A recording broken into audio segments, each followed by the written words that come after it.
दिल्ली के उप मुख्यमंत्री और शिक्षा मंत्री मनीष सिसोदिया जी के खुलासे के बाद पूरी की पूरी भारतीय जनता पार्टी सदमे में है।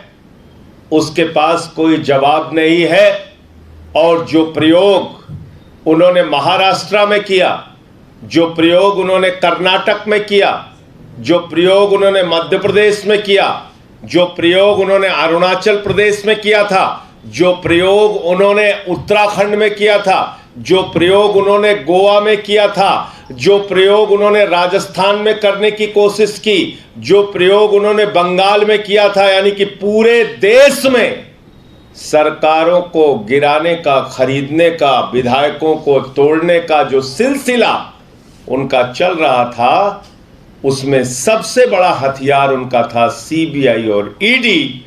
वही प्रयोग वो दिल्ली में करना चाहते थे और वो प्रयोग पूरी तरीके से फेल साबित हुआ, इसलिए कि जिस मनीष सिसोदिया को उन्होंने तोड़ने की कोशिश की, जिस मनीष सिसोदिया के जरिए उन्होंने दिल्ली की सरकार में तोड़फोड़ करने का प्रयास किया और ये कहा कि साथ आ जाओ, तो जैसे सबकी ईडी सीबीआई खत्म, तुम्हारी भी ईडी सीबीआई खत्म हो जाएगी। मनीष सिसोदिया ने साफ कह दिया, हम महाराणा प्रताप के वंशज हैं, ऐसे टूटने और भागने वाले नहीं हैं। हम तुमसे लड़ेंगे और तुम्हारी एक एक कार्रवाई का जवाब देंगे। और ये बात मैं क्यों कह रहा हूं? क्योंकि ये वही भारतीय जनता पार्टी है।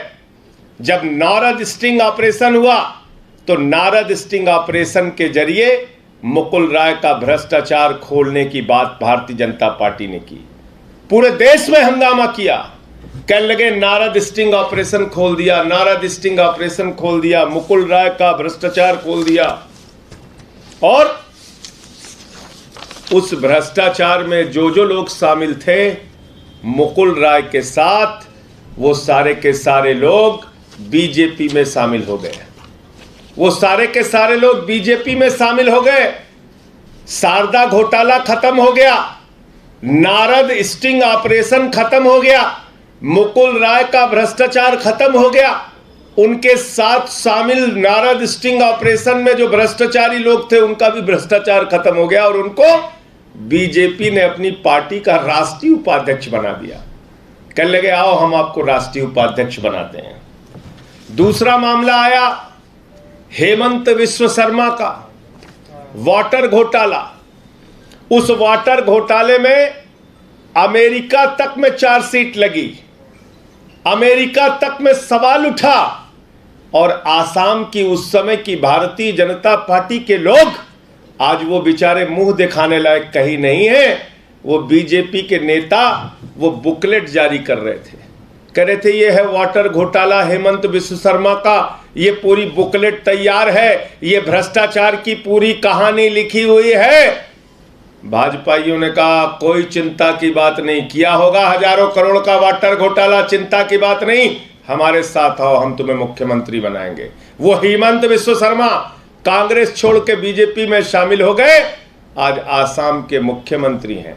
याद कीजिए अजीत पवार को, उनके लिए पूरे चुनाव में देवेंद्र फडणवीस जी कहते थे पवार साहब चक्की पिसिंग पिसिंग पिसिंग पिसिंग, उनका बहुत बड़ा भ्रष्टाचार है। और सुबह सुबह 6:30 बजे चोरी चोरी चुपके चुपके फिल्म की सीन की तरह गए फडणवीस जी और अजीत पवार जी, दोनों लोग शपथ लेकर आ गए। याद कीजिए नारायण राणे, उनके खिलाफ बाकायदा जमीन घोटाले का मामला चल रहा था, उनको अपने साथ तोड़ के लाए, उनकी पार्टी का विलय कर लिया और उनको पहले राज्यसभा का सांसद बनाया और फिर देश का मंत्री बना दिया।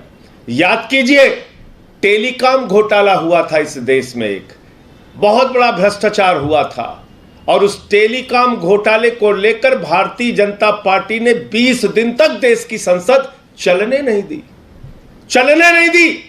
यह है बीजेपी का चाल चरित्र और चेहरा, याद रखिएगा।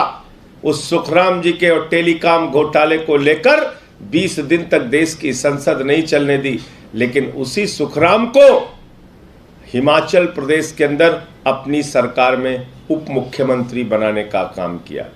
तो जो लोग भारतीय जनता पार्टी के साथ आ जाते हैं वो तुरंत ईमानदार हो जाते हैं, उनकी ईडी की जांच बंद हो जाती है, उनकी सीबीआई की जांच बंद हो जाती है, उनका भ्रष्टाचार ठंडे बस्ते में डाल दिया जाता है।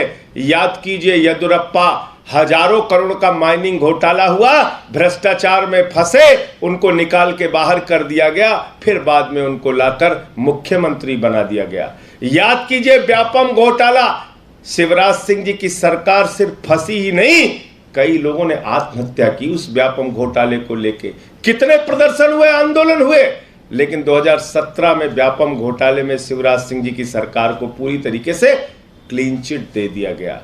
तो मेरा सवाल है आज भाजपाइयों से कि जिस संजय राठौड़ के लिए तुमने अनशन किया था, आंदोलन किया था, महाराष्ट्र के उप मुख्यमंत्री देवेंद्र फडणवीस जी ने कहा था मैं आत्महत्या कर लूंगा अगर इस संजय राठौड़ को नहीं निकालोगे, इसके ऊपर तो तमाम आरोप हैं। उसी संजय राठौड़ को जब निकाल दिया बाहर उद्धव ठाकरे जी ने, तो दोबारा सरकार बनाने वक्त जब जरूरत पड़ी तो राठौड़ को मंत्री पद की शपथ दिलाई और फडणवीस जी ताली बजा रहे थे। यह है बीजेपी का चाल चरित्र और चेहरा। और ऐसा ही प्रयास, जो प्रयास इन्होंने मुकुल राय के साथ किया, जो प्रयास इन्होंने शिंदे के साथ किया, जो प्रयास इन्होंने तमाम राज्य सरकारों को गिराने के लिए किया, वही प्रयास मनीष सिसोदिया के साथ कर रहे थे और कह रहे थे आ जाओ हमारे साथ, गिरा दो दिल्ली की सरकार, शामिल हो जाओ आम आदमी पार्टी छोड़ के भारतीय जनता पार्टी में, हम तुम्हारी ईडी और सीबीआई की जांच को खत्म कर देंगे। लेकिन उनको मालूम नहीं है ये आंदोलन के कोख से निकली हुई पार्टी है। यहां ऐसे भाजपाइयों के प्रयास कभी सफल होने वाले नहीं है।